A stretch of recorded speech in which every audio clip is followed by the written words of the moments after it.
Hey guys, it's time for our next chapter of The Meanest Doll in the World. And this reading will be actually the end of chapter 13 and all of chapter 14. And in the last chapter, chapter 13, Tiffany and Annabelle and Mom Funcraft were headed back to tell Dad Funcraft about what was going on with Mean Mimi. And while they were going and talking to him, they're pretty sure that Mean Mimi, they could hear her laughing, and they're pretty sure she was out there kind of following them around. So let's see what happens next. Huddled together, Dad Funcraft carrying baby Brittany, the dolls ventured through Nora's room. Annabelle put her hands over her eyes as she turned the corner into the hallway. She waited to be hit with something, to be bowled over by something, to hear the chilling hee-hee laughter. But the hall now seemed empty. The dolls dashed along it and into Kate's room. "We made it!" Tiffany exclaimed softly, just as the cat toy was fired through the doorway. Behind them, it crashed to a stop against the leg of Kate's desk. Annabelle heard muffled cries from her house. "Hurry, hurry," called Mom Funcraft. Annabelle and Tiffany each grabbed one of Bailey's hands, and they ran toward the step stool on the heels of Mom, Dad, and baby Brittany. "Yo, loyal subjects, hee-hee!" Annabelle spun around, and now she could see Mean Mimi clearly. She stood in a patch of moonlight, grinning at the dolls, her lavender clothes glittering.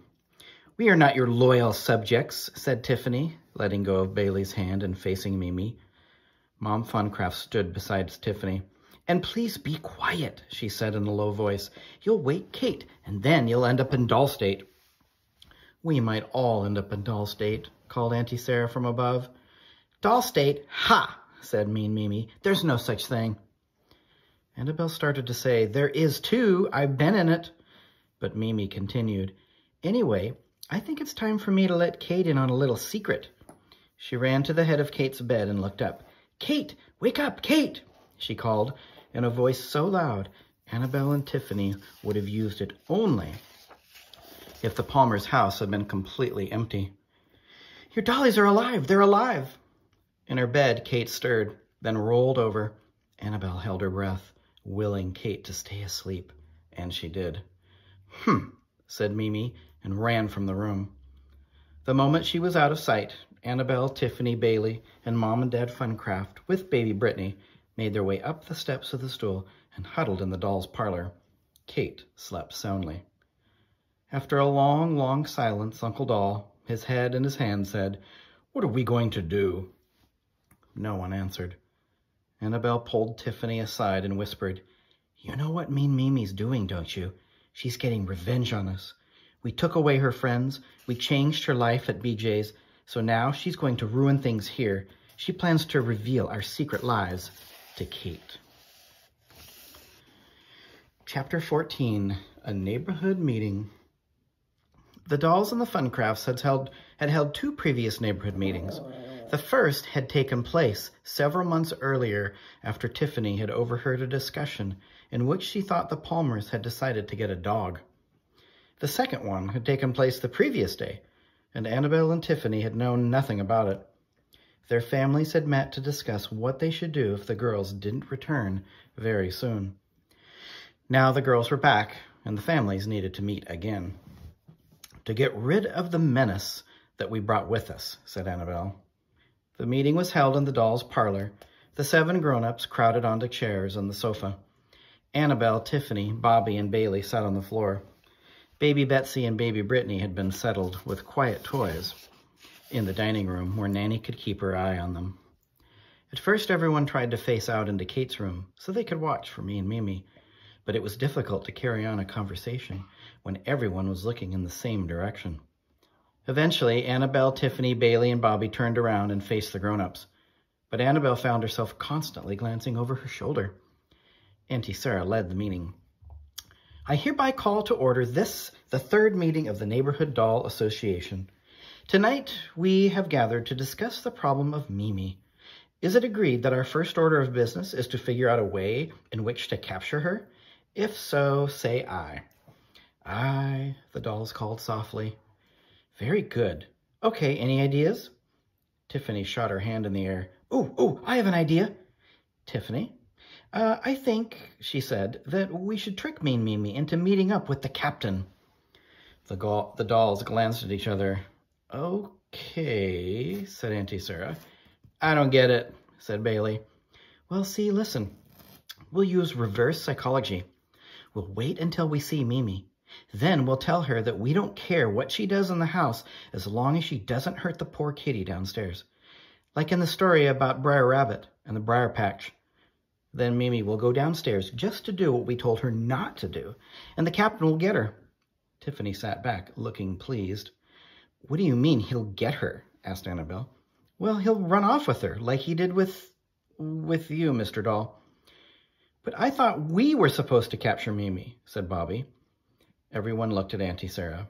Well, I guess that's what I meant, although I'm not sure what we'll do with Mimi once we catch her. Still, we don't want the captain to catch her, do we? Asked Annabelle. For one thing, Mimi might hurt him. I know we don't like the captain, but we don't want him to get hurt. And what would the humans think had happened to him?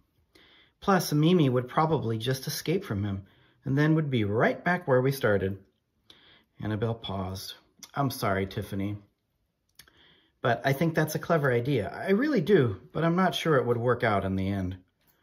After a moment, Papa Doll said, I think it's clear that we have to set this trap ourselves.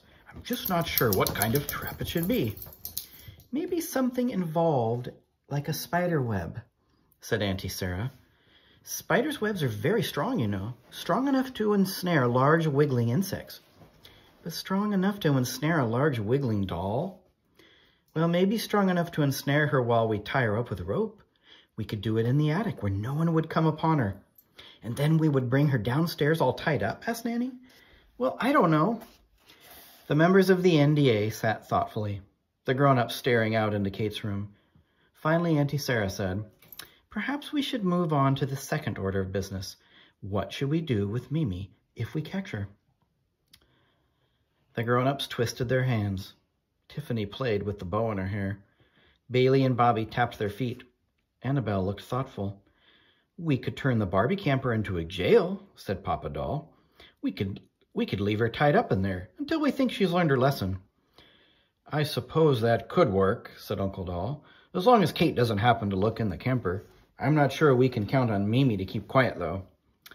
What if, said Mama, we treated Mimi with kindness while she was in the camper? Perhaps people haven't been very kind to her. Can you blame them? Whispered Tiffany to Annabelle. That's an interesting idea, said Mom Funcraft. Maybe she would learn to change her ways. I like the idea of trapping her in the camper, said Nanny, but I don't think she needs kindness. I think she needs discipline. Discipline can be administered with kindness, said Auntie Sarah. Said Nanny. Bailey raised his hand. Bailey, said Auntie Sarah. I bet Mean Mimi doesn't know how to have fun, he said. Maybe she needs fun. Like in that song, Girls Just Want to Have Fun? Yes, more quality fun, said Dad Funcraft. Plus trapping her would be fun for us, added Bobby. That doll does not need fun. She needs reform, thundered Uncle Doll, and everyone quickly turned their attention to Kate, but she slept on. Uncle Doll composed himself. Pardon me, he said. So what exactly are we going to do, asked Mom. Let's take turns voicing our opinions individually, said Auntie Sarah. I'd like to hear from each one of you, quietly. Okay, I'll start, said Dad. I think we should trap Mimi, but I'm not sure how. I don't know that the spider's web idea is going to work. Then after we trap her, we bring her to the Barbie camper and we teach her how to have fun. She needs to let her hair down a little. I agree with Dad, said Mom Funcraft. I think, said Mama Doll, that we should trap her somehow, I'm not sure about the spider's web either, and take her to the camper where we will show her kindness. I agree with Mama, said Papa Doll. I think we should take her to the camper for discipline, said Nanny. I agree with Nanny, said Uncle Doll. I don't really care what we do with her as long as we trap her, said Bobby. Yeah, agreed Bailey and Tiffany. Clearly we have to give this more thought to setting a trap, said Auntie Sarah. Annabelle, what do you think we should do? Everyone turned to Annabelle. I think, she said softly, I think that before we do anything, we should all take deep breaths. What? Said several of the dolls after a moment of uncomfortable silence. We need to take deep breaths, Annabelle said. What Mimi is doing to us is just terrible.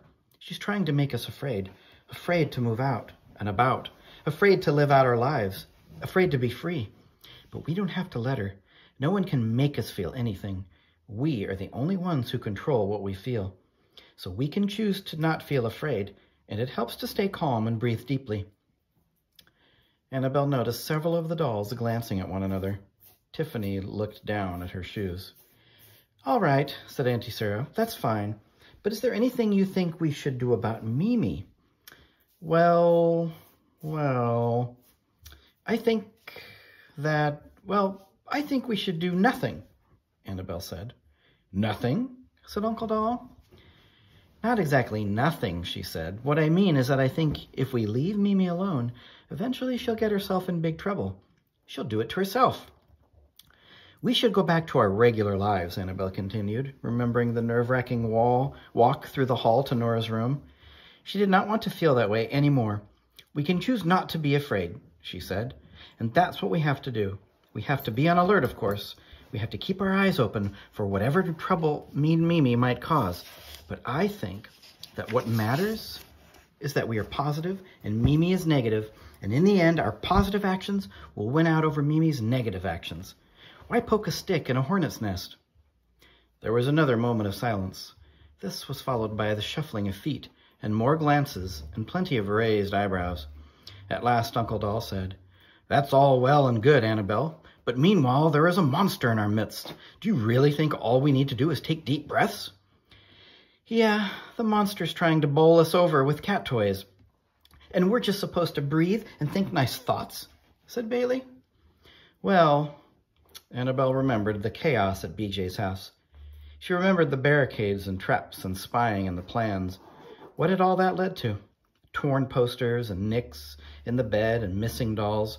Still, when Annabelle looked around at the faces of her family and her friends, she felt like a balloon with the air seeping out of it. And that's where we'll stop for today. The next chapter is chapter 15, The Captain Comes Back. And thanks for listening, and I'll see you next time.